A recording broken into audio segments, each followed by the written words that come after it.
ধৈর্য আর চেষ্টা নাকি সফলতা এনে দেয়। জানি না কতটুকু সফলতা আসবে, তারপরও আল্লাহ ভরসা। আসসালামু আলাইকুম, সবাই কেমন আছেন?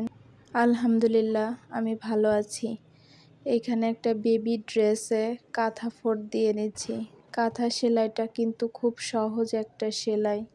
এই সেলাইগুলো দিয়ে আগে কাঁথা সেলাই করা হইতো, এখন কিন্তু বেবি ড্রেস থেকে শুরু করে জামা, বড়দের জামা সব কিছুতেই এই সেলাইটা খুব সুন্দরভাবে ফুটিয়ে তোলা হয় নানা ধরনের ফুলের মাধ্যমে। সেলাইয়ের শুরুটাই হয় কাঁথা ফোঁড় দিয়ে। আমি এখানে একটা মিষ্টি কালারের একটা বেবি ড্রেসে এই কাঁথা ফোঁড় দিয়ে নিচ্ছি। আর দেখেন এই ফুলগুলা করেছি, খুব সুন্দর লাগছে ড্রেসটা। কাঁথা ফোঁড় এমন একটা সেলাই, যে সেলাইটা এমন কেউ নেই যে এই সেলাইটা পারে না।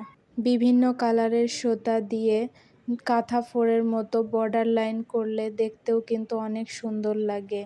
জামার নিচের অংশে হাতাতে, পাঞ্জাবির হাতাতে করলে অনেক সুন্দর লাগে।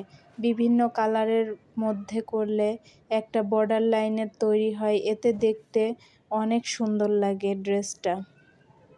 আমি এখানে 3 ধরনের সুতা নিয়েছি, 3টা কালার ব্যবহার করেছি এই কাঁথা ফোঁড় দেওয়ার জন্য। গোলাপি, লাল, ডিপ আকাশি এই সুতাগুলো কিন্তু সুতি লাচ্ছি সুতা দিয়ে এই ফোঁড়গুলো করে নিচ্ছি। এই ড্রেসটা কমপ্লিট হইলে খুব তাড়াতাড়ি আপনাদের সঙ্গে শেয়ার করব। প্লিজ আমার পেজটিতে একটা লাইক দিবেন এবং পাশে থাকবেন।